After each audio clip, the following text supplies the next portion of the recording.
Good morning, students. In the last video, we discussed about the Newton's first law of the motion, and now we are moving ahead towards the Newton's second law of motion. So, आप लोगों ने first law में क्या पढ़ा था कि कोई भी ऑब्जेक्ट अगर रेस्ट पे है वो रेस्ट पे रहेगा, और अगर वो यूनिफॉर्म मोशन में चल रहा है तो वो यूनिफॉर्म मोशन में रहेगा अनलेस उस पर कोई भी एक्सटर्नल अनबैलेंस्ड फोर्स लग रहा हो.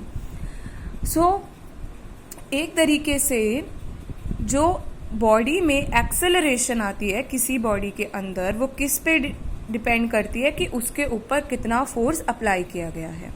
अब हम एक एग्जांपल लेते हैं, जैसे कि टेबल टेनिस के गेम में अगर प्लेयर को गलती से बॉल लग जाए, गेम खेलते हुए कई बार बॉल लग जाती है प्लेयर्स को, तो टेनिस बॉल अगर प्लेयर को लग भी जाए तो वो उसको इतना हर्ट नहीं करेगी.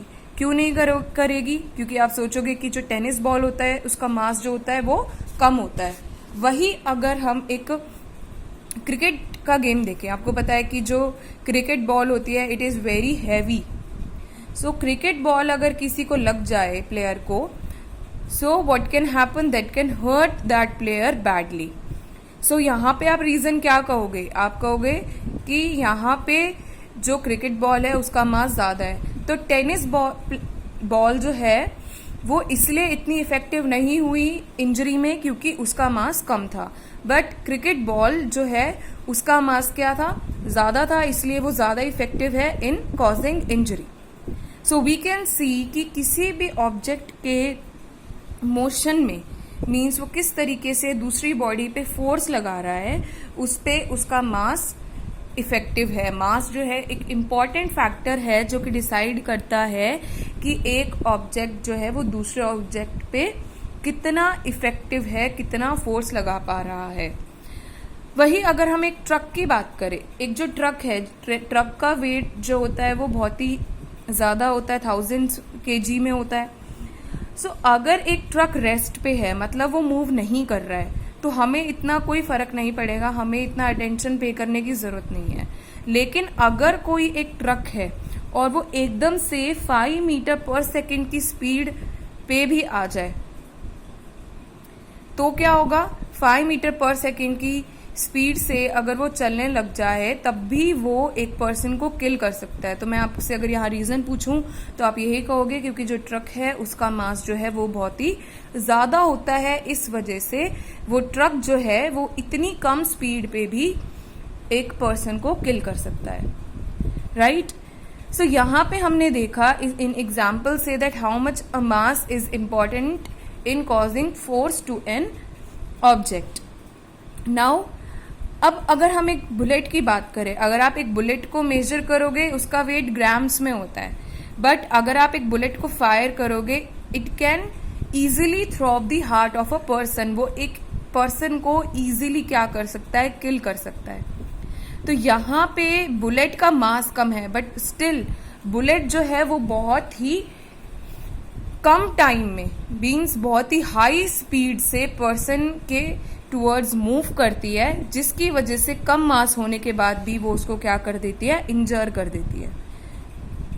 तो इट मीन्स किसी ऑब्जेक्ट का मास के साथ साथ उसकी वेलोसिटी भी डिपेंड करती है कि किसी भी ऑब्जेक्ट का दूसरे ऑब्जेक्ट पे जो इम्पैक्ट होता है वो किस चीज पे डिपेंड करता है? उसके मास पे भी डिपेंड करता है और उसकी वेलोसिटी पे भी डिपेंड करता है.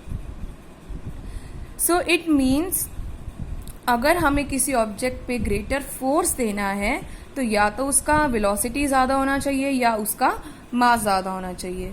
तो एक क्वांटिटी ऐसी है जो किसी भी ऑब्जेक्ट के मोशन में, ठीक है, किसी भी ऑब्जेक्ट के मोशन के अंदर उसकी मास और वेलोसिटी को कंबाइन करती है, उसको क्या कहा था? मोमेंटम. किसने? न्यूटन ने. So Newton introduced a new quantity which combined mass and velocity together which is called as momentum. Now this momentum, so momentum is represented or denoted by letter P, and if we talk about the definition of momentum, it is simply the product of its mass and velocity. कोई भी object का जो momentum होता है वो किसका product होता है, उसकी मास का और उसके वेलोसिटी का। तो momentum is equal to mass into velocity. तो मोमेंटम की डायरेक्शन भी होती है और मैग्नीट्यूड भी होता है। So it means momentum is a vector quantity and SI unit of momentum, now you can see momentum is equal to mass into velocity. SI unit of mass is kilograms and SI unit of velocity is meter per second. So the unit of momentum is kg meter per second. So कोई भी object में अगर unbalance force लगाया जाता है तो उसकी velocity में चेंज आता है, ठीक है ना, ये आप ऑलरेडी पढ़ चुके हो। तो इसका मतलब अगर ऑब्जेक्ट की वेलोसिटी में चेंज आ रहा है तो उसके मोमेंटम में भी क्या आता है, चेंज आता है, right, because momentum also depends upon the velocity. Now let us consider a situation. आपने देखा होगा कभी कभी क्या होता है, एक कार होती है, उसकी बैटरी ऑलमोस्ट डेड हो जाती है।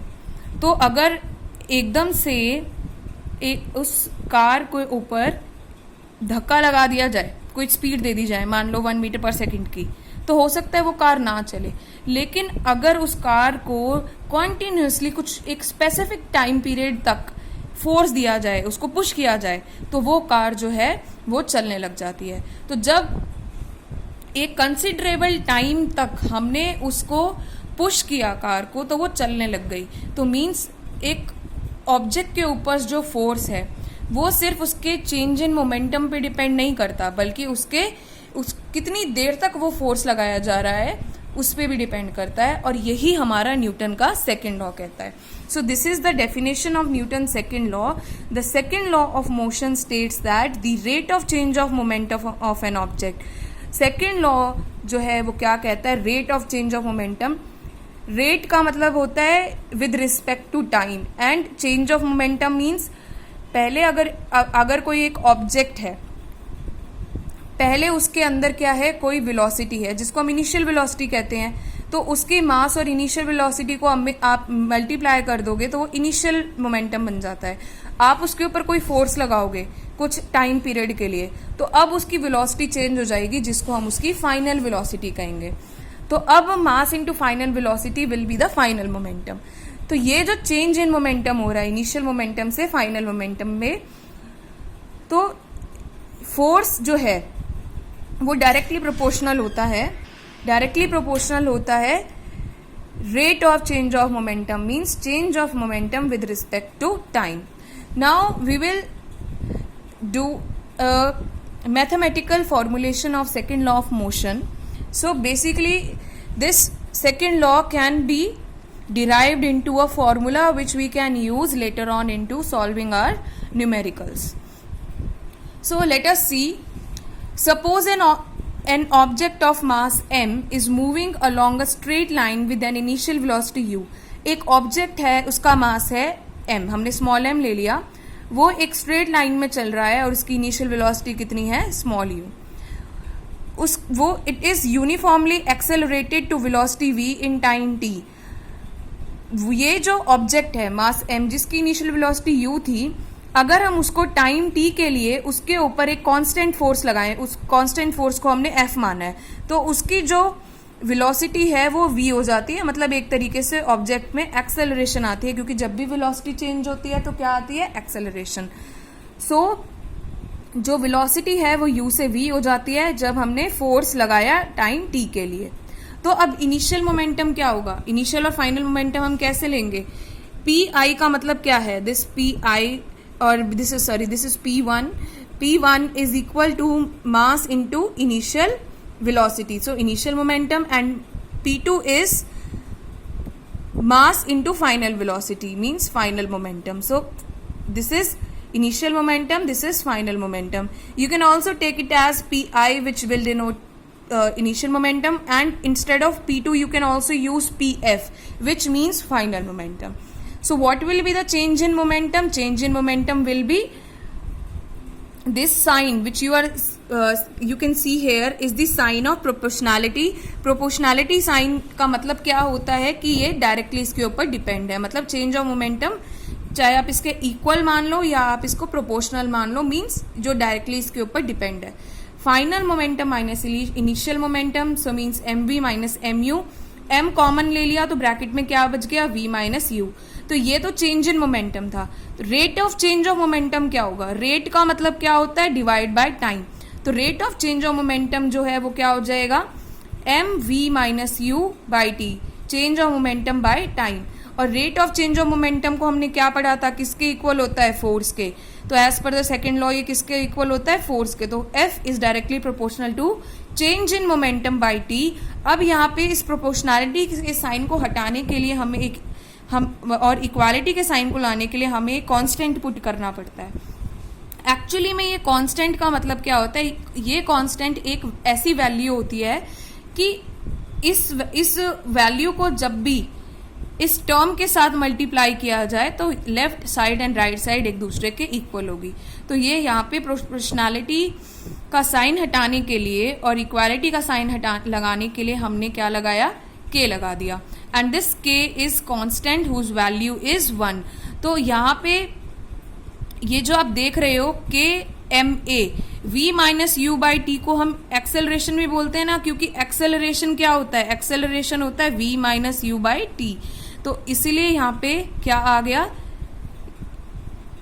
हमने यहाँ पे v minus you by T की जगह a लगा दिया। अब k हट जाएगा क्योंकि k की वैल्यू इज 1।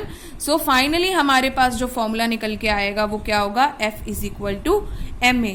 और इससे हम फोर्स की यूनिट क्या ले सकते हैं, मास की यूनिट kg और एक्सेलरेशन की मीटर पर सेकेंड स्क्वायर होती है।